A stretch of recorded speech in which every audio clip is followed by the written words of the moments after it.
Assalamualaikum warahmatullahi wabarakatuh. Alhamdulillah. Nahmaduhu subhanahu wa ta'ala hamdan yuwafi ni'amahu wa yukafi mazidah. Ya Rabbana lakal hamdu kama yanbaghi li jalali wajhika wa 'azimi sultanika. Subhanaka la nuhsi thana'an 'alaika anta kama athnaita 'ala nafsik. Walakal hamdu walakal syukru 'ala dzalika. Allahumma salli wa sallim ala habibina syafi'ina wa maulana sayyidina Muhammad wa ala alihi al-mutahharin wa ashabihi at-tayyibin tabi'ina lahum bi ihsanin ila yaumiddin. Allahumma ya Rabbana thabbit imanana wa aslih ya Rabbana wa aslih ahwalana wa tahhir qulubana wa hassin furujana. Allahumma ya Rabbana ukhsurna yawmal qiyamati ma'a zumrati habibika sayyidina Muhammad wa tahta liwa'ihi. Allahumma ya Rabbana rizukna taubata qabla al-maut wa syahadata inda al-maut wal jannata ba'da al-maut. Amma ba'du. Kami cintai, yang kami muliakan para hadirin hadirat, para orang tua kami, saudara-saudari, adik-adik, para pemirsa, para pendengar dimanapun Anda berada. Alhamdulillah, pada sore hari ini kita bisa berkumpul kembali di majelis ini. Semoga ini benar-benar muqaddimah pertemuan kita kelak di surga bersama Nabi Muhammad SAW. Semoga Allah Subhanahu wa ta'ala selalu membimbing kita, memudahkan kita untuk menuju kepada keridhaannya. Semoga Allah menjauhkan kita dari kemaksiatan. Semoga Allah menjauhkan kita dari segala bentuk kemaksiatan, mengampuni dosa-dosa kita semua. Dan semoga Ramadan ini benar-benar Ramadan hijrah, Ramadan perubahan, Ramadan menuju kejayaan kita di dunia dan di akhirat, jauh dari sebab-sebab kehinaan. Diberi oleh Allah kemuliaan dan diampuni dosa kita, kembali kepada Allah dengan pahala yang berlipat ganda. Saling mencintai karena Allah, saling mencintai karena Allah, dijauhkan dari fitnah, dan semoga Allah Subhanahu wa ta'ala memberikan kepada kita ilmu yang manfaat. Kita masih dengan Asmaul Husna, merenungi nama-nama Allah, yang pada saat ini kita akan mengenal nama Allah Al-Ghaffar. Al-Ghaffar yaitu zat yang Imam Ghazali mengatakan walladzi adharal jamil wa sataral qabih, zat yang menutup, menampakkan yang baik saja, lalu yang jelek-jelek ditutup. Adalah Al-Ghaffar, ngampuni dosa, menutup yang jelek berarti.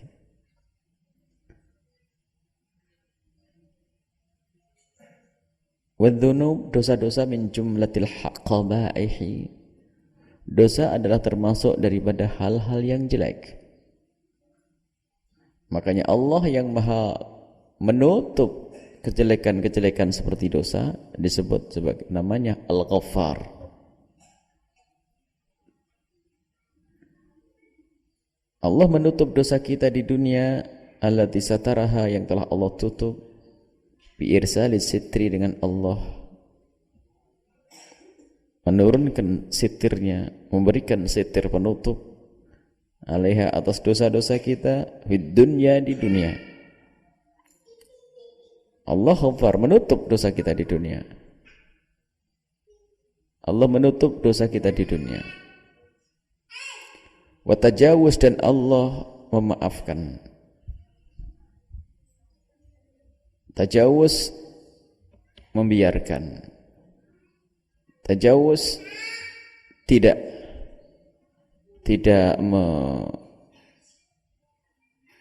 menganggap. An ukubatiha, Allah bebaskan dari disiksa. fil akhirati, di akhirat. Al-Ghaffar artinya maha pengampun. Kalau kita berikan pengampun itu apa sih? Ya karena kita punya dosa lalu ditutup oleh Allah, yaitu ditutup dosa kita, kekurangan kita, kesalahan kita. Dan memang Allah selalu dan selalu menutup kekurangan kita. Imam Ghazali menyebutkan ada 3 macam cara penutupan Allah terhadap kita. Yang pertama, secara lahir kita ini, lihat apa yang ada di dalam kita ini, Masya Allah, ditutup oleh Allah dengan lahir kita. Apa yang ada pada kita di dalamnya ditutup oleh Allah dengan lahir kita, sehingga jasad kita terlihat pantas dipandang, kita pun senang melihatnya. Kalau seandainya dibalik, dalam kita ada di luar, kira-kira bagaimana? Di dalam ditaruh di luar, usutnya gantung di sini, ususnya ini aja. Atau sudahlah dianggap saja transparan, dibuka oleh Allah, kelihatan apa yang di dalam perut kita semuanya. Sudah tidak indah lagi. Dari sini Allah sudah menutup. Kemudian lebih dari itu, Allah menutup. Yang kedua Allah menutup kita lintasan-lintasan hati kita. Tidak Allah tampakkan. Kalau seandainya lintasan-lintasan hati kita dibaca oleh orang, kira-kira nggak berani keluar rumah kita. Sehari ini kita melintaskan apa saja. Dan ada di hati kita lintasan-lintasan di hati kita. Apa? Banyak kita punya lintasan di hati. Kalau seandainya lintasan-lintasan kita ini tidak ditutup oleh Allah, subhanallah, di antara kita tidak ada yang saling tegur sapa.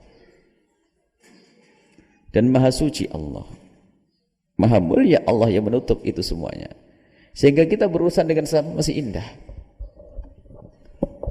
Kita urusan dengan sesama masih mudah untuk bertemu. Seandainya benar-benar lihat apa yang ada di otak kita, di hati kita, sesaat prasangka buruk, sesaat merendahkan orang, sesaat keinginan yang jelek, sesaat aduh kotor bener, maha kasih Allah tutup itu semuanya. Itu aja yang di dalam hati. Dan penutupan Allah yang ketiga, Allah Al-Ghaffar, Allah membuka pintu maaf. Allah membuka pintu maaf. Dosa-dosa hambanya diampuni oleh Allah. Dan Allah menawarkan, bahkan menyeru, mana yang minta ampun kepadaku.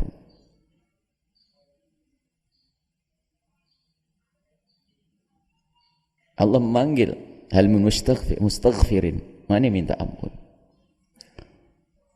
Nah di sini Allah Maha Pengampun harus menjadi bahan renungan kita yang setiap saat kita melakukan kesalahan, agar kita tidak ragu menghadap kepada Allah, minta ampun kepada Allah. Tidak ada istilah putus asa bagi seorang hamba yang melakukan kemaksiatan. Dan kalau ada hamba putus asa, dia tidak ngerti kalau Allah itu Ghaffar. Ghaffar itu bukan sekedar memaafkan sekali lalu selesai, tidak, tapi memaafkan dan terus memaafkan, menutup dosa kita dan terus menutup dosa kita. Sehingga martabatnya orang memohon ampun kepada Allah itu sendiri juga macam-macam. Ada seorang hamba yang memohon ampun dari dosa-dosa besar, dan Allah ampuni, Allah tutup dosa-dosa besar itu. Ada yang memohon ampun dari dosa kecil, bahkan sampai derajat tingkatnya sampai bukan sebuah dosa tapi minta ampun. Allah Al-Ghaffar, Allah yang maha pengampun itu, yang maha menutup itu, seakan mencintai hamba-hambanya yang selalu datang kepada Allah untuk memohon ampun. Datang kepada Allah membawa dosa, menyodorkan dosa, ya Allah ini dosaku, tutup ya Allah. Senang Allah dengan itu.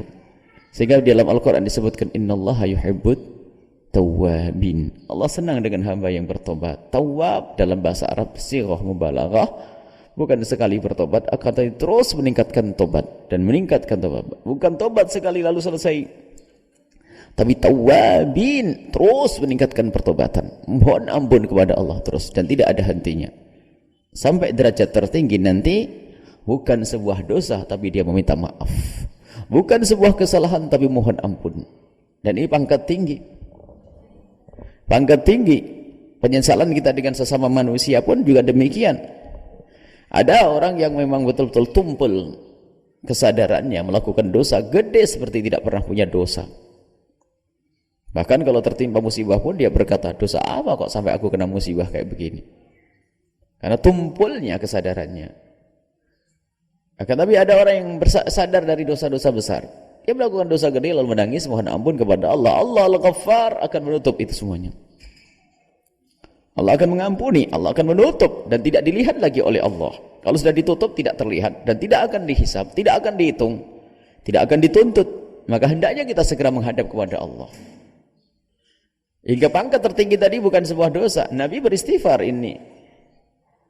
La astaghfirullah 70 marratan fi kulli majlisin atau fi kulli yaumin dalam riwayat. Kama qala Nabi SAW. Aku beristighfar sehari dalam riwayat. Setiap satu majlis aku memohon ampun kepada Allah tidak kurang dari 70 kali satu majlis. Ya Rasulullah, engkau mohon 70 kali dalam satu majlis. Ya Allah, dosamu apa ya Rasulullah? Tidak punya dosa. Akan tapi ketahuilah, kalau orang sudah pangkatnya tinggi, derajat akhlaknya tinggi, bukan sebuah keharaman kadang. Kurang adab dalam beribadah saja dianggap sebagai dosa. Atau bahkan kurang beribadah dianggap sebagai dosa. Istighfar. Hanya tidak bangun malam saja istighfarnya sehari penuh. Karena menganggap bahwasanya tentu ada dosa yang pernah aku lakukan hingga Allah menghalangiku untuk bermesraan di tengah malam dengannya. Sehingga aku tidak bisa bangun di malam hari. Jadi hamba-hamba sadar kalau ada hamba yang ternyata dirinya terhalang dari ketaatan, ia langsung koreksi karena ada dosa. Dan bagian kita bagaimana? Tobat kepada Allah. Bagian kita yang pertama, kalau kita sudah tahu Allah seperti itu, jangan ragu menghadap Allah. Adukan semua dosa-dosa dan jangan disembunyikan. Mintalah dengan sungguh-sungguh, mintalah kita sebagaimana permintaannya orang yang yakin bahwasanya Allah pemberi pengampunan. Bukan permintaannya orang yang ragu-ragu dan tidak percaya. Bagaimana kita jika datang kepada seseorang yang yakin dia bakal memberi uang, penuh dengan keyakinan dan tidak pernah ragu. Segala permasalahan kita akan mengadu kepadanya, urusan manusia. Dia sangat mudah memberikan pertolongan. Dalam hal ini ya siapa lagi, orang tua kita dan seterusnya. Kalau kita yakin bahwasanya manusia itu akan selalu memenuhi kebutuhan kita, lihat, segala kebutuhan kita akan ingat dia dan melangkahnya kita kepadanya dengan pasti karena apa? Yakin bakal dikasih. Dengan manusia, mana langkah pasti kita untuk menuju kepada Allah? Mana langkah pasti kita untuk minta ampun kepada Allah? Setelah kita tahu kalau kita melakukan kesalahan, sesaat salat kita belum benar, sesaat mata kita melihat yang haram, sesaat tutur kata kita yang haram, sesaat kita dengar yang haram, anggota tubuh kita gunakan untuk yang haram. Mana bagian kita dengan keyakinan Allah, keyakinan kepada Allah kalau Allah itu Al-Ghaffar?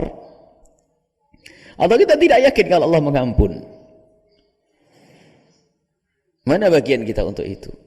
Ayo kita kembali kepada Allah, memohon ampun kepada Allah. Dan takutlah kepada Allah jika kita menghadap kepada Allah dengan dosa-dosa yang belum diampuni oleh Allah. Maka dosa itu akan hadir nanti di alam barzah. Memperberat perjalanan kita menuju akhirat. Akan tapi kalau sudah Allah mengampuni saat ini, di dunia, maka ketahuilah di alam barzah tidak terlihat lagi.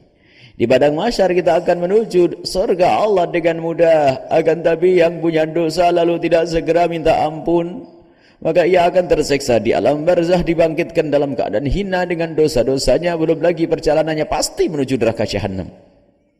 Karena membawa dosa, dia tahu akan dibawa kemana dosa ini. Tidak bisa dibawa ke surga, akan mencebur ke neraka jahanam. Lewat siratal mustaqim pun akan gagal, dia tidak akan lolos. Nah ini sekarang ini bagaimana yang setiap hari berdosa? Mana kita menghadap kepada Allah? Berapa kali istighfar kita? Dalam sehari berapa kali kita beristighfar? Kalau Nabi setiap majlis 70 kali padahal beliau tidak punya dosa. Berapa kali kita istighfar di tengah malam? Berapa kali kita mohon ampun kepada Allah di tengah malam? Berapa kali air mata ini menitik karena takut kepada Allah? Tanyakan diri kita sendiri. Pemohonan ampun yang sesungguhnya karena dasar sadar kalau kita ini banyak dosa. Sehingga tetesan air mata pun ada nilainya. Bukan air mata buah, air mata buaya kata orang. Bukan air mata. Agar tapi memang buah daripada penyesalan yang besar, yang tinggi, yang kesadaran tinggi kalau dia berdosa. Kemudian memohon kepada Allah. Pengampunan at-taibu minadz-dzambi kaman la dzambalah. Orang yang bertobat dari dosa seperti orang yang tidak pernah punya dosa. Nah, inilah bagian kita. Menghadaplah kepada Allah. Ramadan istimewa, Ramadan mulia. Berbanyaklah berzikir. Jangan sampai dalam malam hari kita tidak pernah memohon ampun kepada Allah. Bacalah istighfar 100 kali, 70 kali. Dengan kesadaran baca istighfar yang benar, bukan istighfar yang perlu diistighfari seperti kata Rabi'ah Adawiyah. Ada orang beristighfar tapi tidak sadar dengan dosanya. Istighfar banyak tapi tidak menyadari dosanya. Istighfar. Itulah istighfar yang kurang ajar. Istighfar yang perlu diistighfari. Tapi kita perlu istighfar yang serius, merenungi dosa-dosa kita, apapun yang kita lakukan, termasuk dosa yang masih sering kita lakukan, dan kita sadar akan dosa itu, adukan kepada Allah, dibarengi dengan tetesan air mata, penyesalan kita kepada Allah. Ketahuilah, kullu ainin bakat yaumal qiyamati illa ainun bakat min khasyatillah. Semua mata itu nanti bakal menangis di akhirat, kecuali mata yang pernah nangis karena takut kepada Allah. Kita semuanya berdosa, tapi Allah Maha Pengampun. Kalau kita serajin memohon ampun kepada Allah, akan habis dosa tersebut sebesar apapun dosa itu. Dosa gede akan semakin kecil kalau kita selalu memohon ampun kepada Allah hingga habis dosa itu.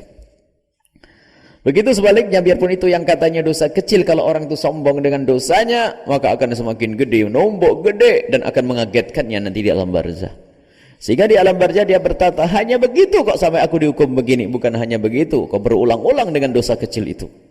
Sehingga jangan sampai ada di antara kita meremehkan dosa kecil, dan dosa itu besar kecilnya dosa itu dikembalikan kepada siapa yang melakukannya, kapan dilakukannya, dan di mana tempatnya.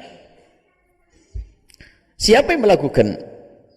Yang melakukan dosa ini siapa? Kalau orang yang dekat kepada ilmu, punya ilmu, lingkungan baik, melakukan dosa gede.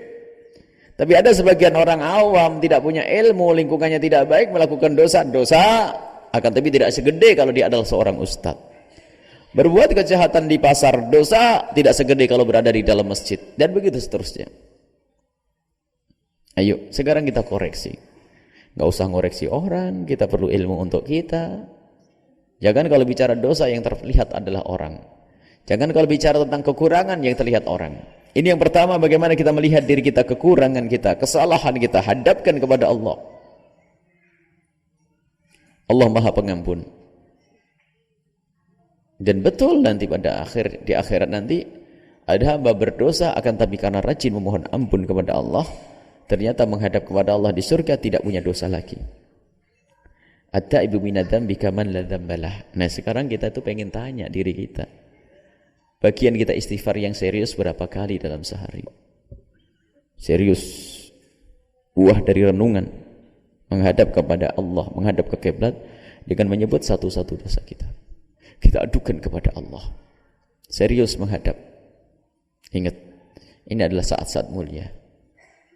Allah senang dengan hambanya memohon ampun. Innallaha yuhib. Allah mencintai, bukan main-main. Yuhib at-tawwabin. Ini bagian kita tentang nama Allah, apa sifat Allah Al-Ghaffar adalah untuk bahan renungan bagi kita untuk segera kembali kepada Allah yang Ghaffar, Maha Pengampun. Kemudian bagaimana bagian kita dengan dari nama Allah itu di saat kita melihat sesama manusia? Ingat tadi disebutkan Allah dengan hambanya sangat menutupi kekurangan, menawarkan tutup untuk dosa-dosanya.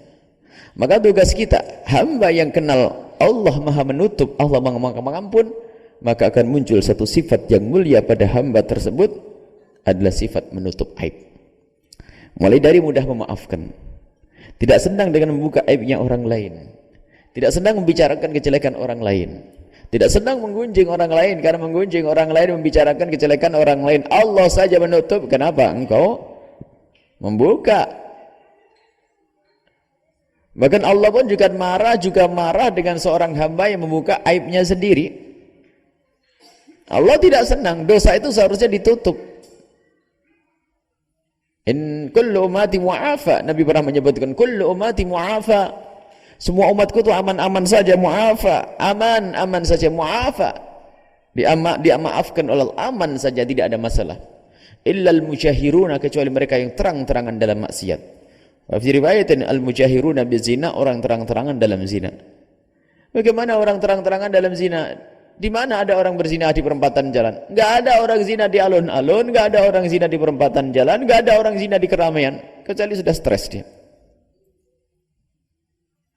Tapi yang dimaksud orang al-mujahiruna bizina atau bil maksiyah ini, orang yang terang-terangan dalam maksiat dan dosa adalah orang tersebut melakukan dosa di tempat tersembunyi, akan tapi setelah itu cerita kepada orang lain. Makanya menceritakan aib sendiri adalah kebodohan, menceritakan aib sendiri adalah kedunguan, menceritakan aib sendiri menjadi sebab tidak diampuni oleh Allah. Tutup itu antara dirimu dengan Allah, antara dirimu dengan Allah subhanahu wa ta'ala. Aibmu biar saja yang tahu adalah engkau dan Allah. Adapun orang lain jangan biarkan mereka tahu, sebab orang tidak bisa memaafkan kadang hanya malah menggunjing, merendahkan, mengejek. Maka urusanmu dengan dosamu engkau tutup, tidak usah kau ungkap di hadapan manusia. Ungkap di hadapan Allah, iya. Ini yang pertama. Di saat engkau melihat aibnya orang lain, tugasmu adalah menutup. Jangan senang melihat kekurangan orang, Allah saja maha menutup, kenapa kau buka? Sehingga dosanya mengungkap kejelekan orang lain sangat gede, sehingga orang itu tidak akan mati kecuali mendapatkan musibah yang sama. Membicarakan perzinahan seseorang, dosanya bisa lebih gede dari zina itu sendiri. Maka jangan biasa ngomongin orang, jelek-jelekin orang, dan itu kerjaan busuk, hina. Orang yang tidak kenal Allah Al-Ghaffar yang maha menutup. Allah maha menutup, Allah tahu. Kadang kita membongkar, bahkan bukan sekedar kita melihat kejahatan maksiat seseorang lalu kita ceritakan. Kadang-kadang membuat cerita palsu, dusta, menfitnah seseorang bermaksiat lalu disebarkan. Oh, alangkah busuknya manusia itu. Kita menutup aibnya orang. Pendendam tidak masuk di sini, tidak mendapatkan bagian kemuliaan di sini. Pendendam tidak masuk bagian kemuliaan. Penggunjing tidak masuk bagian kemuliaan. Penggunjing tidak masuk bagian kemuliaan. Yang membalas kejahatan orang dengan kejahatan tidak masuk di sini. Allah dijahatin, durhaka orang kepada Allah, ternyata Allah pun masih berkata, aku buka pintu maaf kalau kau maaf. Seolah-olah kita lebih hebat dari Tuhan Allah. Kalau orang salah, awasnya aku tuntut sampai nanti di akhirat. Apa itu semuanya? Mana kelapangan dadamu yang merupakan kemuliaan? Gak ada perlunya kita mendendam sama siapapun, sama seseorang. Jangan. Allah saja maha lapang, Allah maha pengampun. Bagaimana kita mudah emosi, mudah dendam, kebusukan jiwa. Langsung sadari saja kalau hatiku kotor, marah sama orang sudah, tidak akan aku maafkan. Sadari pengampunan Allah dan surga Allah. Surga Allah sangat luas. Jangan sampai ada di antara kita karena marah dengan seseorang menginginkan kehancuran orang tersebut. Jelek hanya hati adalah yang menginginkan kehancuran. Nabi di saat melihat kaum muslim, dia melihat orang-orang kafir Quraisy waktu itu, Nabi melihat mereka dengan mata kasih sayang, berharap kalau mereka nanti berasyhadu alla ilallah lalu masuk surga. Nabi tidak rela jika ada orang yang kenal Nabi lalu masuk neraka, dan hendaknya pun kita seperti itu. Kita tidak rela. Sahabat yang tulus tidak rela jika ada sahabat yang masuk neraka. Mana ketulusan dalam persahabatan dikit-dikit ngutuk neraka kau? Mana merelakan orang lain masuk neraka? Naudzubillah. Mau dendam. Yang mendengar suara ini yang hadir di sini, jika engkau punya hati pendendam, jauh dari kemuliaan, rendah hatimu. Tidak ada perlunya kita mendendam, semarah apapun kita, karena manusia kita punya emosi, marah aku dengan dia, tapi jangan menginginkan kehancuran untuk dia. Doakan semoga masuk surga, selamat, selesai.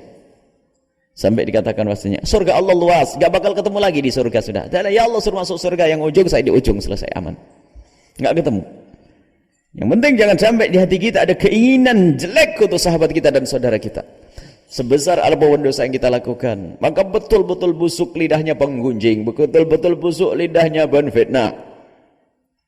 Menyebar aibnya orang disebarkan, penggunjing, dosa gede, menghabiskan pahala, dan banyak terjadi di tempat mulia semacam ini. Habis majlis gunjing orang. Bahkan tidak jarang terjadi di kalangan fuqaha, orang-orang alim. Sampai Imam Ghazali mengatakan, al-ghibatu faqihatul fuqaha. Yang namanya menggunjing itu seperti buah-buahannya para ahli fikih setelah dia duduk-duduk ngomongin majlisnya orang, ustadz orang, masuk. Naudzubillah. Habis majlis cerita gimana ustadz itu, ustadz ini ngomentari orang lain. Mau apa? Mau masuk neraka lewat majlis ilmu. Mana bagian kita dari sifat kemuliaan Allah yang maha menutup itu? Allah maha menutup kekurangan hambanya. Kenapa kita membongkar aibnya hamba Allah? Tutup dosa-dosa kepada Allah, hendaknya kita tutup lalu kita ngadu kepada Allah. Dosanya orang lain kita tutup. Tutup. Bahkan satu dosa yang namanya zina itu pun tidak dianjurkan untuk seseorang ikrar mengakui dosanya. Misalnya datang ke mahkamah lalu berkata, saya zina, mohon saya dihukum. Tidak, ada orang datang kepada Nabi, ya Rasulullah,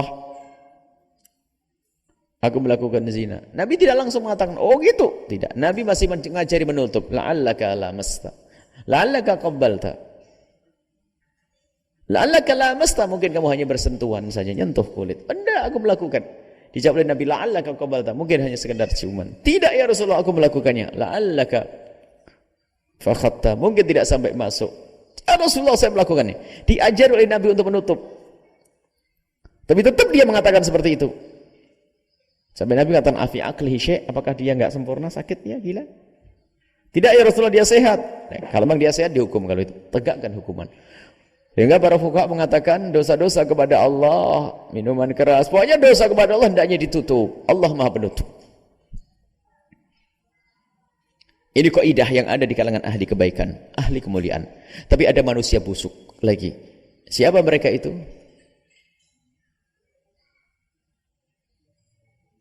Yang menuduh orang lain.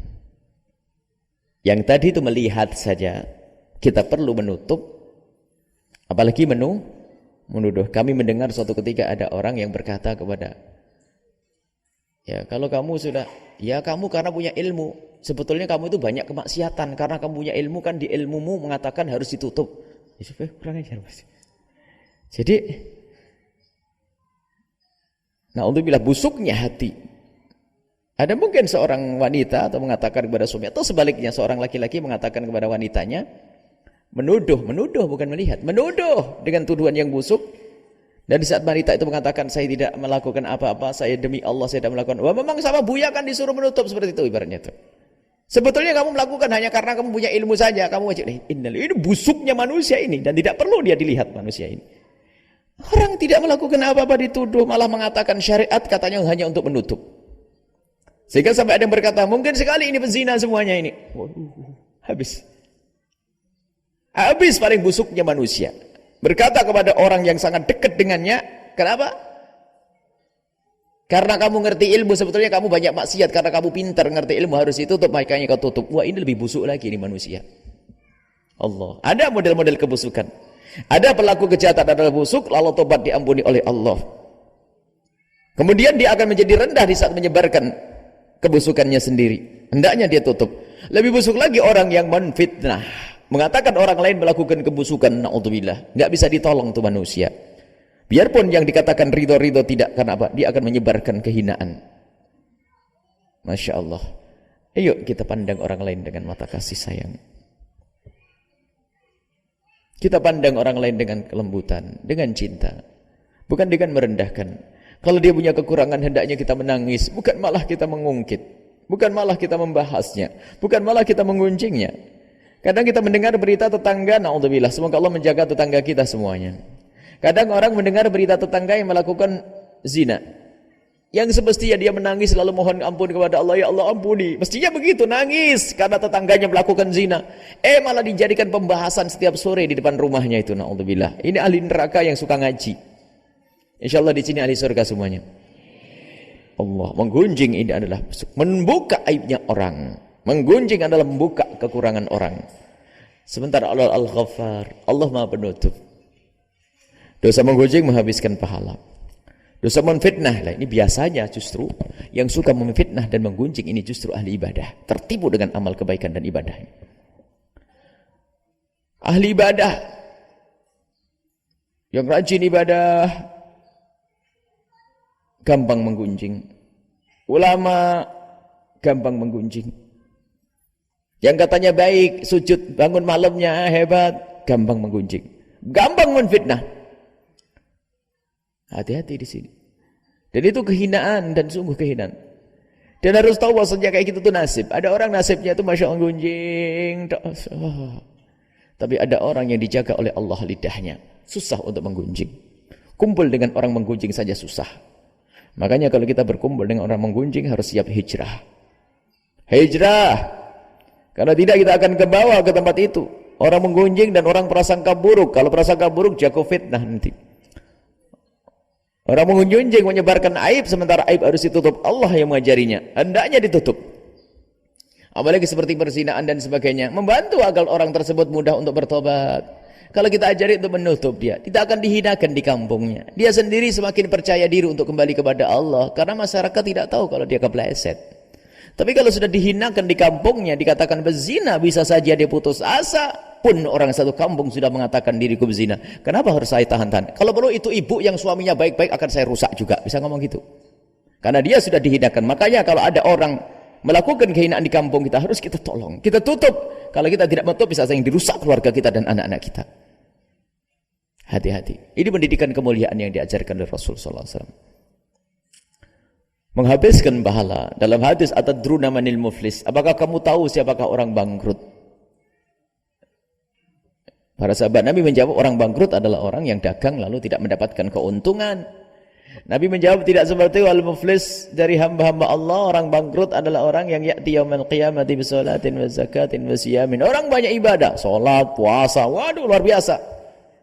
Cuma ada waqad qadaba hadza, menuduh orang lain berzina, daraba hadza, berbuat zalim pada orang lain. Dan termasuk yang namanya ghibah itu dosa amat gede. Menggunjing orang lain, membicarakan orang lain, menfitnah orang lain.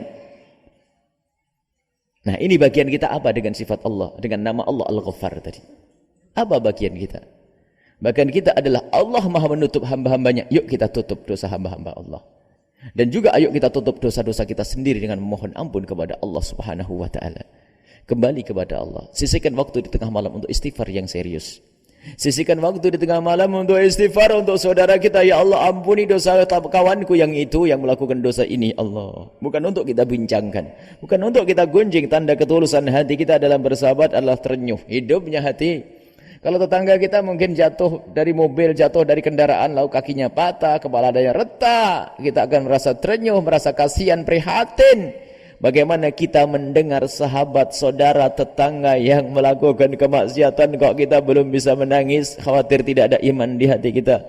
La yu'minu ahadukum hatta yuhibba li akhihi ma yuhibbu li nafsihi.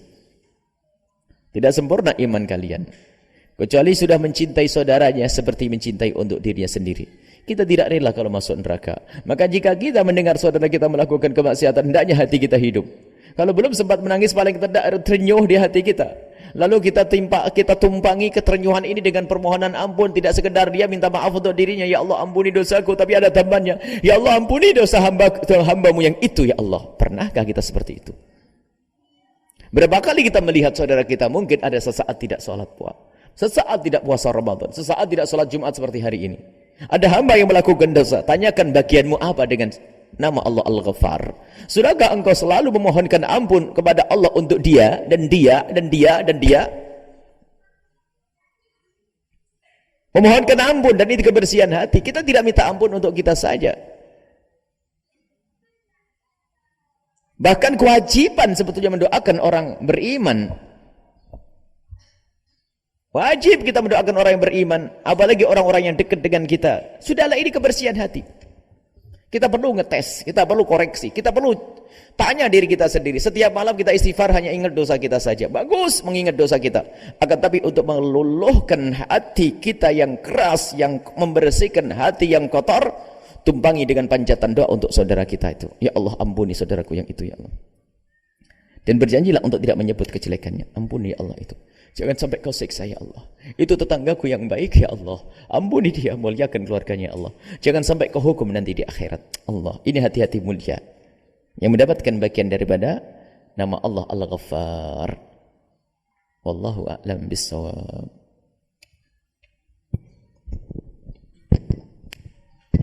Syukuran kasihan kami sampaikan kepada guru kita semua, Bu Yahya yang telah memberikan penerangan kepada kita semua. Semoga ilmu yang kita dapatkan di sore ini Allah mempermudah kita untuk mengamalnya. Amin ya Allah. Amin. Baik, kepada para jamaah, para hadirin hadirat, untuk selanjutnya kita masuki bagian tanya jawab. Bagi para jamaah yang ingin bertanya, kami persilahkan dari jamaah ibu-ibu satu dan jamaah bapak-bapak satu dengan masing-masing satu orang satu pertanyaan.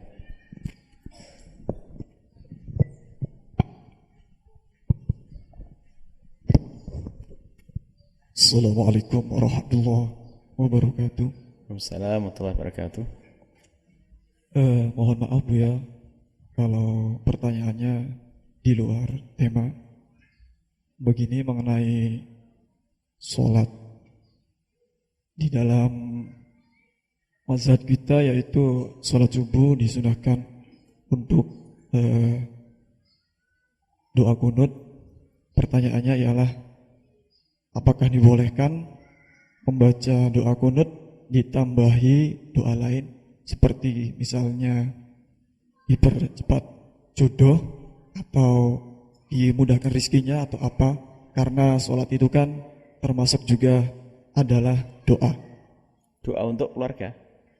Jika doa kunut ditambahi dengan doa lain, misalnya doa dipercepat jodoh atau dimudahkan rizkinya atau apa gitu. Itu aja. Terima kasih. Assalamualaikum warahmatullahi wabarakatuh.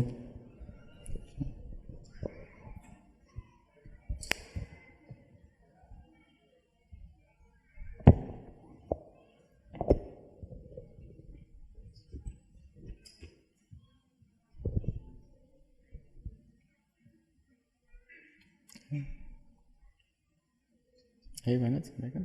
Mic-nya cepat. Banat.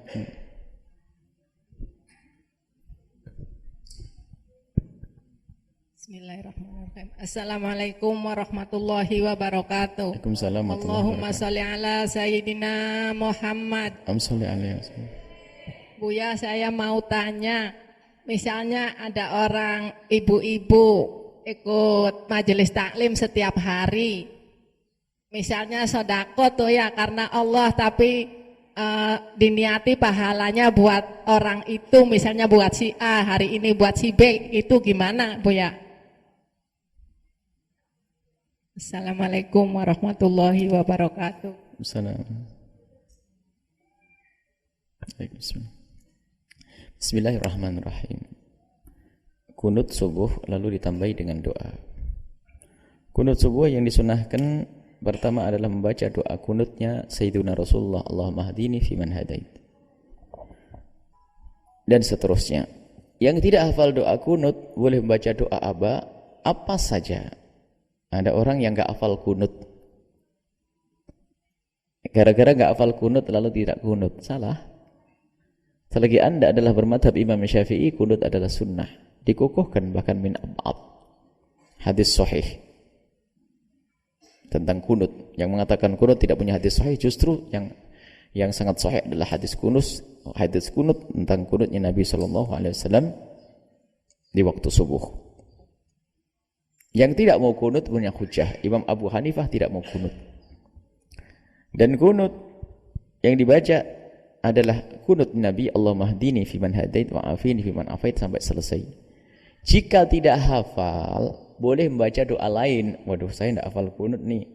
Langsung aja, Rabbana atina fid dunya hasanah wa fil akhirati hasanah wa qina adzaban. Sah.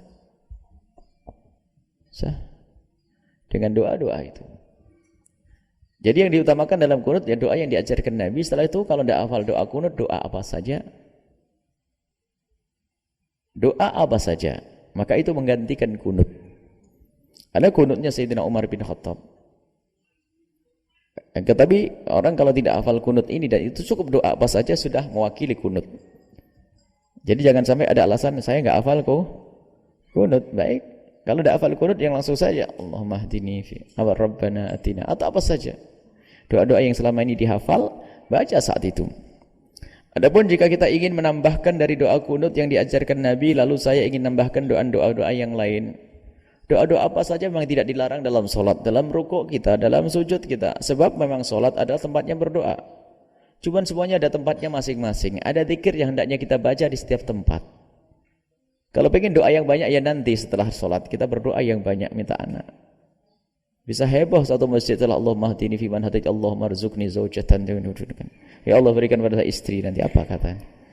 Dan memang bukan membatalkan solat, akan tapi semuanya harus ditempatkan pada tempatnya. Kalau masalah sah-sah, boleh-boleh, akan tapi bukan sebuah keutamaan. Ada saat untuk kita memohon, setelah solat saat untuk memohon kepada Allah. Di saat kita sujud, lihat aqrabu ma yakunul 'abdu min rabbih fa huwa sajid fa aktsiru fihi du'a. Paling dekatnya seorang hamba dengan Tuhannya adalah di saat ia sujud, hendaknya ia memperbanyak doa di dalamnya. Selagi Anda tidak menjadi imam, Anda boleh menambah doa-doa di saat Anda sujud. Doa apa saja termasuk minta istri. Ini juga tempatnya. Tempatnya. Jadi kalau masalah sah, salat adalah sah. Cuman apakah itu yang tepat? Ini bermasalah. Jadi kalau masalah sah boleh. Bahkan di awal salat itu Allahu Akbar. Sebelum baca Fatihah, Allahumma rzuqni zaujatan jamilatan mutiatan. Ya sah saja. Cuman ada saat yang paling tepat untuk berdoa. Saat itu adalah saat yang tepat kita untuk mendatangkan amalan-amalan salat. Adapun masalah berdoa nanti setelah itu kita mengadu kepada Allah setelah habis salat, setelah kita menjalankan kewajiban kepada Allah Subhanahu wa taala. Seperti kebiasaan Nabi berzikir, yang isi zikir adalah doa. Nabi mengajari doa setelah salat. Termasuk qul tuburakuli salatin. Ucapkan setelah salat Allahumma inni ala dzikrik. Yang mengatakan habis salat enggak ada doa pasti sakit, ya itu. Habis salat enggak boleh doa. Bagaimana enggak boleh doa? Nabi sendiri mengajari, ya Mu'adz inni uhibbuk, ya Mu'adz aku cinta kepadamu. Qul katakanlah tuburakuli salatin, setiap habis salat Allahumma inni ala dzikrik wa syukrik wa husni ibadatik, dan seterusnya. Ada doa-doa yang diajarkan Nabi. Jadi setelah salat saja puas-puasnya kita berdoa. Jadi salatnya khusyuk, salatnya enggak mikir istri tapi ingat kalimat-kalimat yang dibaca, bukan mikir calon. Bukan, ingat bacaan-bacaan di dalam salat. Baru setelah assalamualaikum lalu adukan semua permintaan kita, permohonan kita kepada Allah Subhanahu wa taala. Baik, bahkan yang tidak punya doa pun dalam kunut hendaknya tetap berdiri gini tok. Enggak punya doa, enggak hafal doa. Karena ini sunat yang sangat dikukuhkan dalam mazhab Syafi'i, jangan ditinggal dalam keadaan apapun. Salat sendiri, bahkan kalaupun imamnya enggak pakai kunut, tetap disunahkan bagi makmum kunut. Awas. Imamnya enggak kunut. Imamnya enggak kunut. Padahal mazhab Syafi'i gara-gara ke Mekah sekali ketinggalan kunutnya di sana nih. Ini kan problem. Sudah begitu mengatakan lebih hebat dia daripada Imam Abu Hanifah yang tidak kunut hebat ahli surga.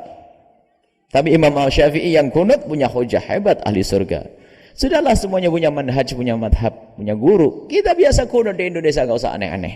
Di Indonesia Raya kok enggak pakai kunut. Kecuali saya hidup di India sana, madhab Abu Hanifah saya enggak pakai kunut. Kunut itu tidak hanya terbatas dengan bacaan itu tadi. Boleh dengan Allah, istrinya Allahumma hdini. Enggak bisa Allahumma hdini doa apa saja. Enggak bisa diam dok.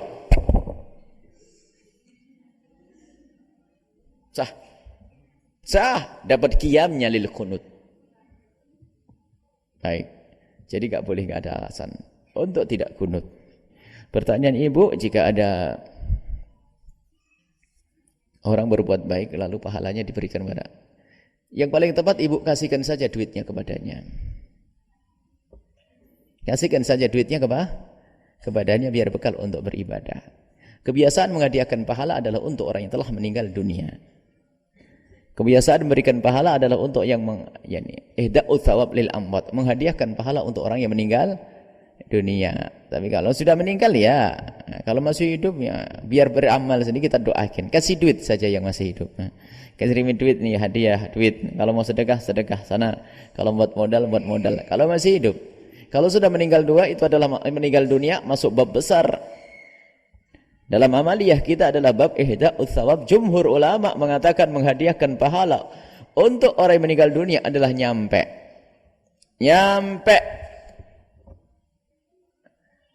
Jadi perbincangan di kalangan ulama adalah menghadiahkan pahala. Kalau bahasa lokal kita adalah tahlilan itu loh. Tahlilan itu menghadiahkan pahala.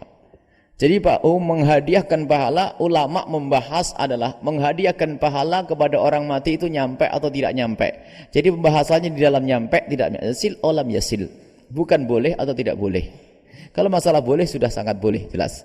Cuma nyampe atau tidak nyampe, dijawab oleh jumhur ulama, nyampe. Sehingga amal kebaikan yang kita lakukan hari ini kita hadiahkan kepada orang yang telah meninggal dunia.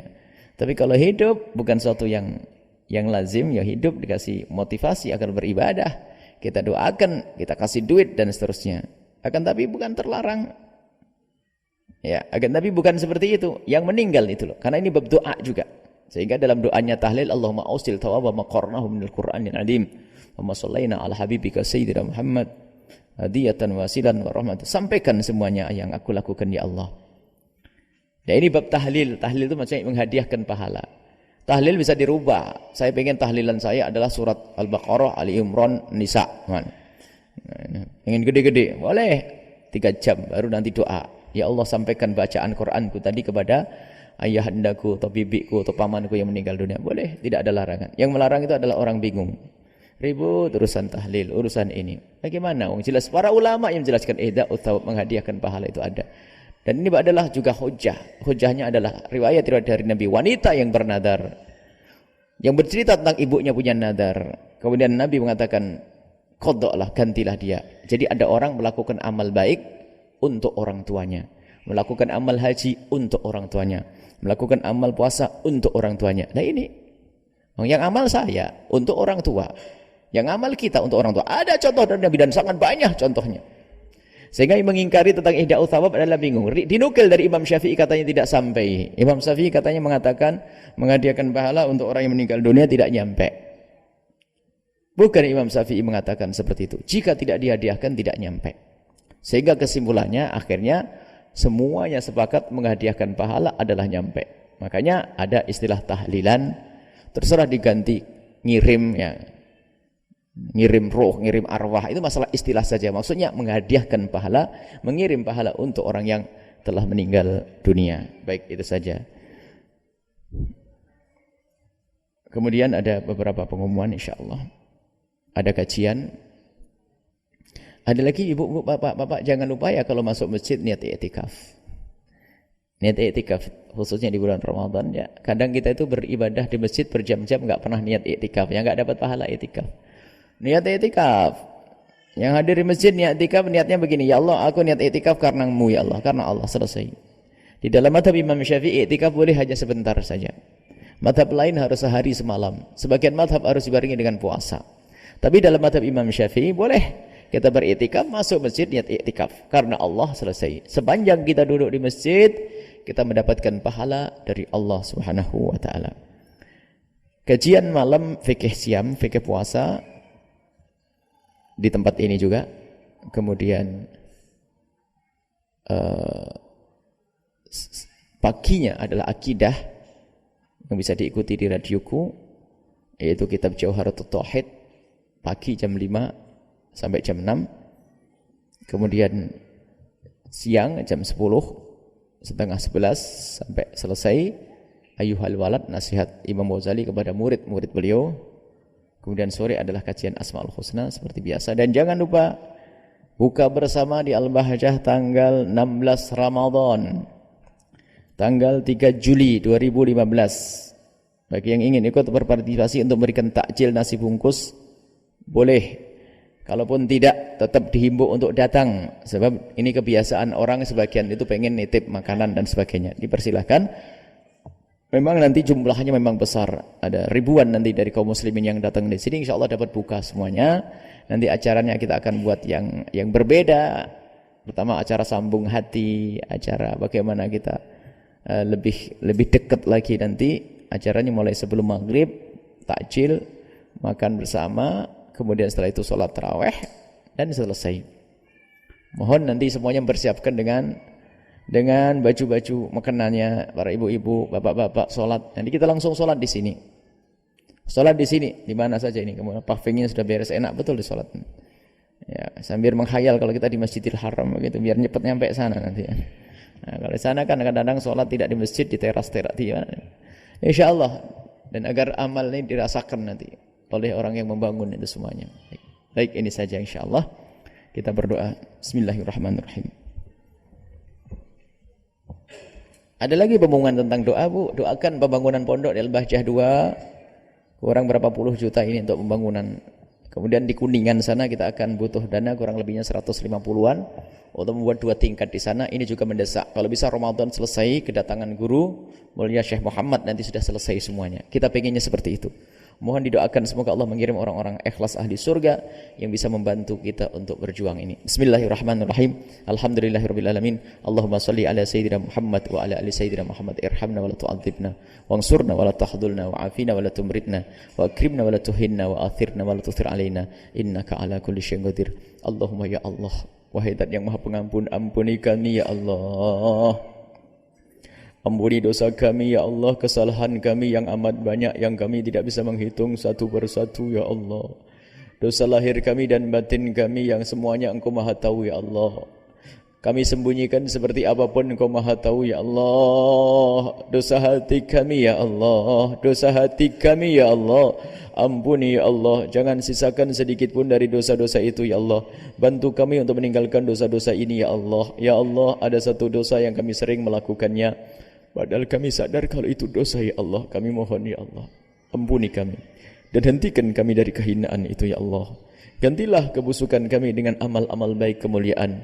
Dan kami mohon ampuni saudara-saudari kami ya Allah, sahabat-sahabat kami, ampuni semuanya ya Allah. Ampuni kami semua, jangan Kau sisakan sedikit pun dari dosa-dosa ini. Ampuni orang tua kami dan guru-guru kami, berikan kasih sayang-Mu kepada mereka, angkat derajat mereka, muliakan mereka ya Allah. Dan kami mohon jadikan kami hamba-hamba-Mu yang saling mencintai karena-Mu ya Allah, tanpa ada gunjingan, tanpa ada fitnah, tanpa prasangka buruk, yang ada hanya cinta dan kasih sayang, saling mengabdi ya Allah, saling berbakti ya Allah, saling berkorban. Dan alangkah indahnya kehidupannya para kekasih-kekasih-Mu ya Allah. Yang sempit rezeki lapangkan dengan rezeki yang halal penuh berkah, yang sakit sembuhkan, yang punya hutang mudahkan kami dalam membayar hutang-hutang kami ya Allah. Ya Allah, tetangga-tetangga kami, masyarakat kami, jika ada di antara mereka yang jarang puasa di bulan Ramadan atau sering meninggalkan solat, kami mohon ya Allah, ampuni mereka ya Allah. Berikan kesadaran kepada mereka ya Allah yang jarang berpuasa. Di antara tetangga kami ada yang pernah tidak puasa ya Allah. Kami mohon ampuni mereka dan berikan kesadaran kepada mereka dan jadikan dia sehari menjadi ahli puasa ya Allah.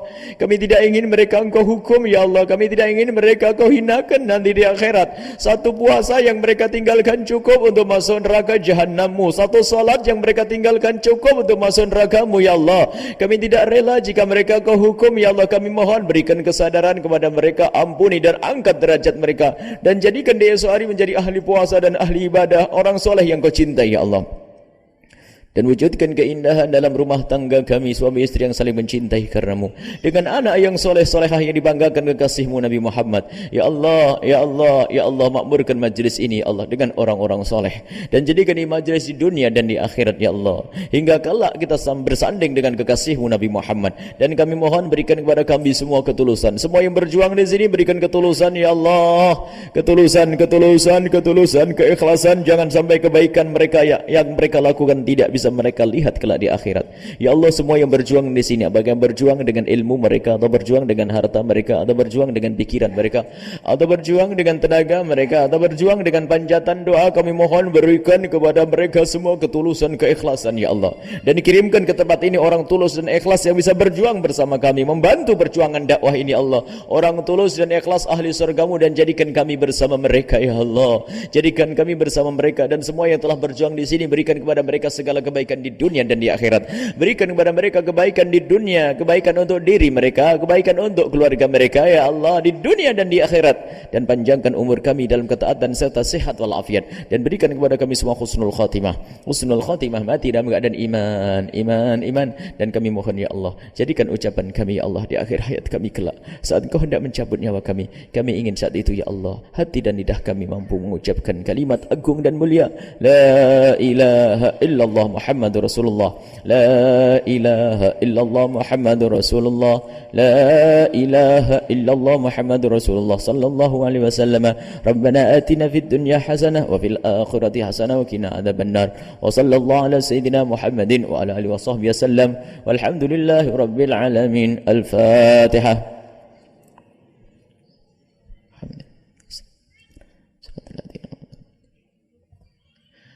أشهد أن لا إله إلا الله نستغفر الله نسألك الجنة ونعوذ بك من النار. أشهد أن لا إله إلا الله نستغفر الله نسألك الجنة ونعوذ بك من النار. أشهد أن لا إله إلا الله نستغفر الله نسألك الجنة ونعوذ بك من النار. اللهم إنك عفو كريم تحب العفو فاعف عنا. اللهم إنك عفو كريم تحب العفو فاعف عنا. اللهم إنك عفو كريم تحب العفو فاعف عنا يا كريم. أشهد أن لا إله إلا الله نستغفر الله نسألك الجنة ونعوذ بك من النار. أشهد أن لا إله إلا الله نستغفر الله نسألك الجنة ونعوذ بك من النار. أشهد أن لا إله إلا الله نستغفر الله نسألك الجنة ونعوذ بك من النار. اللهم إنك عفو كريم تحب العفو فاعف عنا. اللهم إنك عفو كريم تحب العفو فاعف عنا. اللهم إنك عفو كريم تحب العفو فاعف عنا يا كريم. أشهد أن لا إلا الله نستغفر الله نسألك الجنة ونعوذ بك من النار. أشهد أن لا إله إلا الله نستغفر الله نسألك الجنة ونعوذ بك من النار. أشهد أن لا إله إلا الله نستغفر الله نسألك الجنة ونعوذ بك من النار. اللهم إنك عفو كريم تحب العفو فاعف عنا. اللهم إنك عفو كريم تحب العفو فاعف عنا. اللهم إنك عفو كريم تحب العفو فاعف عنا يا كريم. ستقبل لنا بركة الفاتحة.